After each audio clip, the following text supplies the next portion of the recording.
El arte nace de la necesidad de expresar cuando ya no alcanzan las palabras. Por eso, el día de hoy vamos a hablar con Afra Kane, una artista que transmite una sensibilidad única, ganadora del Monstrux Jazz Talent Award.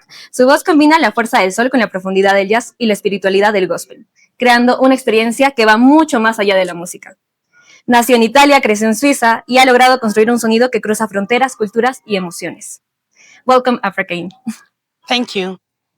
So, how was your experience in Arequipa so far? It's been great. I love this city. It's my second time here, but it's my first time performing here in Arequipa. And yesterday I had the honor of opening the Hay Festival. And I was surprised to see so many people. I think it was about like 500 people. And it was a great experience. It was actually the first time I played in front of that many people as a solo with my band, yeah. But a solo piano and voice is definitely the biggest concert I've ever done. And how you feel the audience yesterday? The audience was amazing, was really respectful and receptive, and I was really surprised to see the standing ovation at the end as well. So that was really touching. That's amazing. When you write or compose, what usually comes first? An emotion, a word, maybe a melody? Okay, usually it's experience.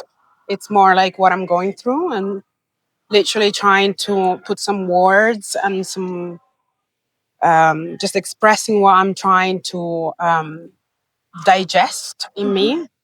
But lately it's been also more intentional in the sense where I've gone through my journal and selected poems from the past and just trying to put music to the lyrics, the words in the poem. Yeah. You said that music for you is a way to heal. Mm-hmm. Was there a specific song that helped you go through a dark moment, maybe? Yeah, I mean, most of them. Start Again, for example, is a song that I wrote during the pandemic, during the lockdown. And, the Swiss government was saying how our job was not so important and we didn't have any support.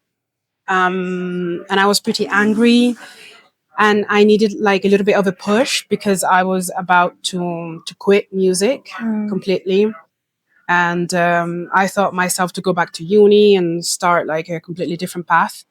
But then I told myself that since I had been investing so much energy and sacrificing so much into my career already, that it didn't make sense to stop and to just double down on the effort and start again. That's amazing. Thanks. Your voice feels incredibly intimate, almost like you're sharing a secret. Like, have you always felt comfortable showing that vulnerability to the audience? I think when I perform, I do go into like my zone, and it's more so to share like my zone with the audience, and it doesn't feel uncomfortable because it's not a situation that I get to share like verbally with people, and I think it's much easier to communicate through singing, through playing. And so in that sense, no, I feel that it's important to share that universe, and I'm really grateful when people get it, but it's easier for me to do it while playing than to do it if I were to just talk to you, you know. So let's go back to the beginning. Yeah. And how it started, how you start dreaming about music. Yeah. Well, I think I've always been a musical child. I've always been very creative with drawing, dancing, singing. But it wasn't until I was 9 that my mom suggested I started taking piano lessons. And then from there, I started doing conservatoire. I've studied pretty much a little bit all over Europe. I started in Italy, then I studied in England, in Wales, and then finally in French, Switzerland. That's where I got my degree in classical piano. And then parallel to that, I always loved singing. I would, listen to Alicia Keys, Aretha Franklin, Etta James, all the greats, Nina Simone, of course, and that was sort of like my secret world. And I always wanted to be able to just be myself because I started songwriting at 12. And eventually, with time, I was able to step out of the classical and just become who I am today. That's amazing. Your music carries so much emotional, honestly. That's something. What's something you've learned about yourself recently that changed the way you compose?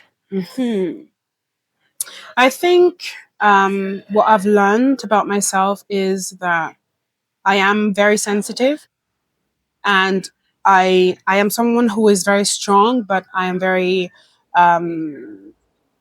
vulnerable as well. And I think you sort of hear that change. Sort of, it's not a change; it's more like accepting who I am.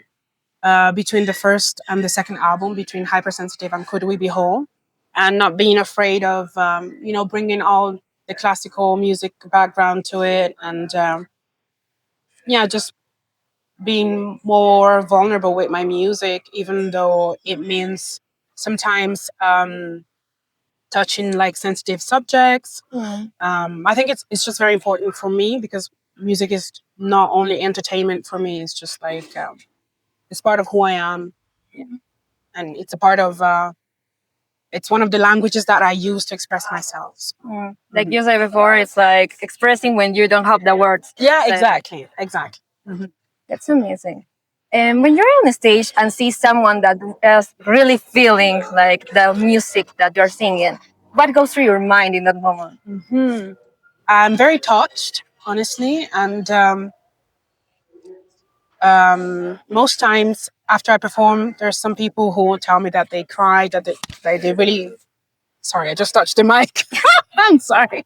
That they were really touched, and they had tears, and that's for me. That's the whole point of what I'm doing, which is sort of connecting people to their own emotions and their own experiences. Because like it's very easy to go through life and just putting everything on the side and just pretending everything is okay. And I think it's important to be able to have spaces where just feeling what you're feeling is accepted and not judged. So I am very glad that I'm able to provide that space for people. That's great. If you could collaborate with an artist outside what you're used to, who would it be? And what kind of track would you imagine to do? You mean outside my genre? Yeah. That's an interesting question. I think I would collaborate with a rapper. And there's many. I think I would love to collaborate with Odyssey. I've sort of been ghosted so far. So far, that's it. Like outside of my genre. What kind of track do you think that it could be? Maybe a mix or something. Yeah, it would definitely be a mix of the two worlds, mine and his. And I think it would be probably more of a track about like social issues because he's very prominent in that. So yeah. That's amazing. Many artists have a small pre-show rituals. Do you have one? Yeah. My pre-show ritual, which actually I didn't do last night, is listening to gospel music. It just gets me into a state where I am connected spiritually before going on stage. And it gives me a lot of power, a lot of strength.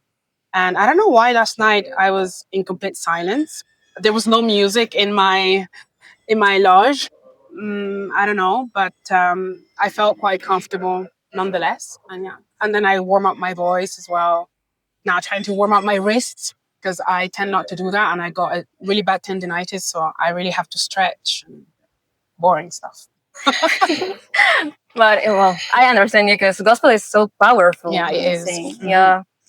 You've always been open about the emotional depth in your work. Is there something new you're becoming braver to share now?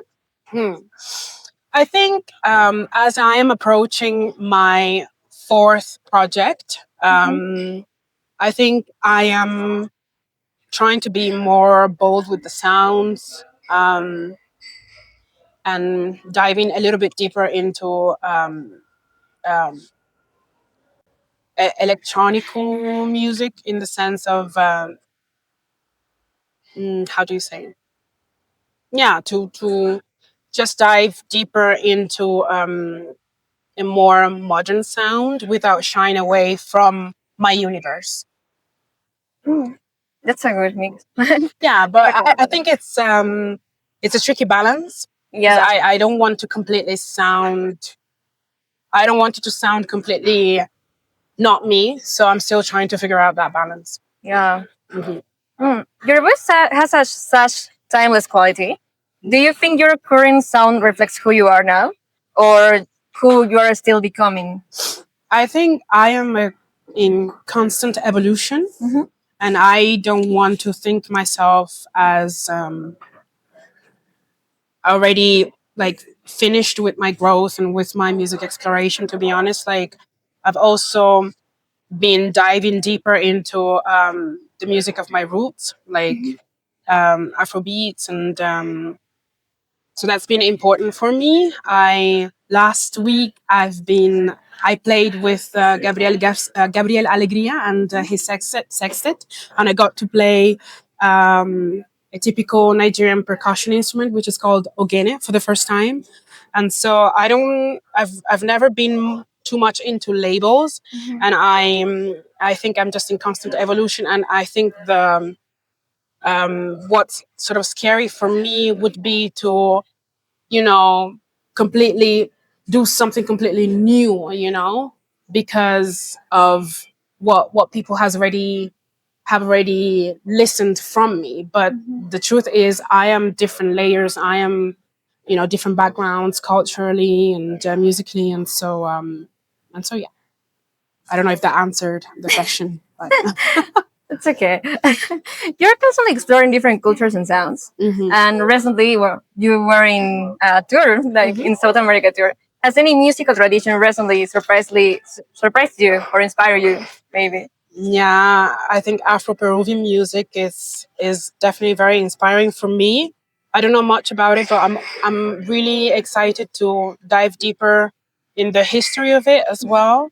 I've had the chance to meet Susana Baca. Yeah. Obviously, she came to my concert in Lima, and then I went to her concert. Yeah, beautiful human being, beautiful music. Got the chance to meet Nova Lima as well. Um, and so I am in this phase trying to learn more about Afro-Peruvian music, and yeah, and it's actually amazing how much of it resonates with my roots. Yeah. So. Every artist has a moment that changed everything. Was there one turning point in your journey that made you see music differently? I think there's been many turning points for me, good and bad. I've had incredible experiences playing in Hong Kong, and being signed for the first time to a major label, and it's just the music industry has a lot of different layers, and it can be tricky sometimes because you experience really high highs and really low lows. Yeah. And right now I'm experiencing a high on this tour, and I'm a little bit scared of going back home. And so, yeah, I think winning the Montreux Prize, playing at Café Carlyle in Hong Kong, being here even yesterday, playing in front of 500 people here in the Gran Teatro Municipal, the concerts in Lima, in Santiago. I don't know, there's too many moments to... It's hard to just pinpoint one moment. But definitely Lima, seeing Susana Baca in the audience, it was just an amazing feeling. I don't know how to describe it. It was really great. Like full in the heart. Yes, because especially she had some health issues. And so I was not expecting her to, Be to the- bother herself to actually come and listen to me. And so when I saw her, it was a really big moment. Yeah. Mhm. If you have to describe your artistic evolution using a metaphor as a journey, a season, a landscape, what would it be and why?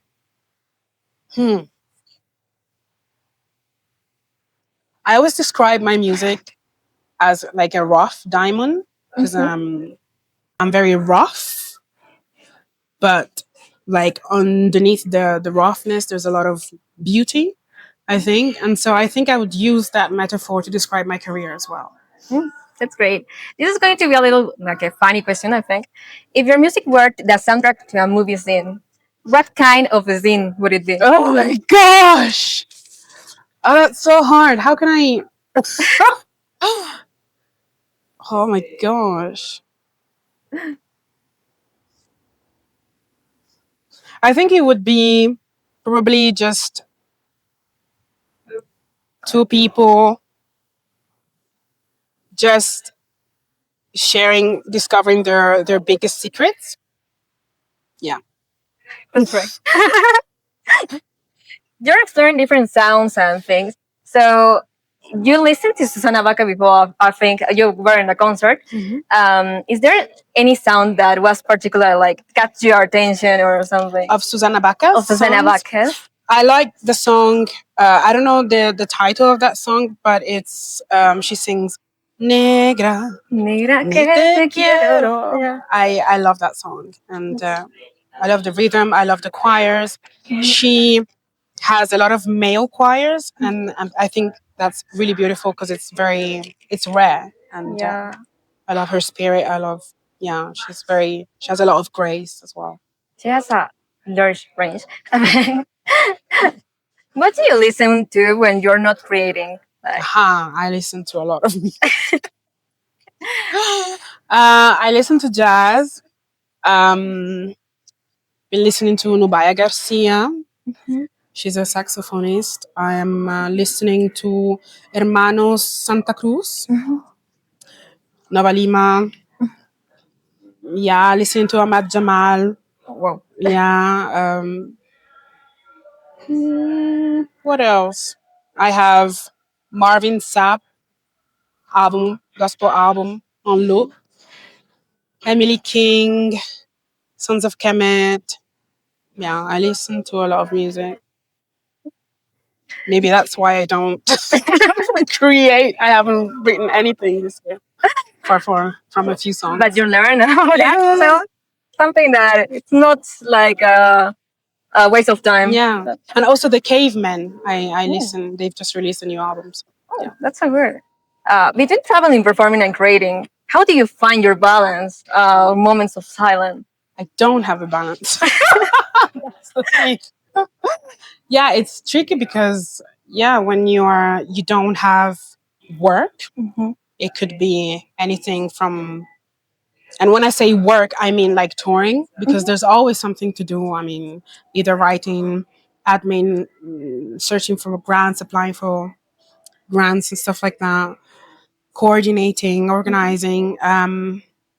I think it's tricky because like when you have those not so interesting phases, you do miss like performing. I think performing for me is what I love the most. It's why I do what I do. And so it can be tricky. I can't answer precisely that question. Sorry. Okay. What do you hope your audience feel when they hear you live for the very first time?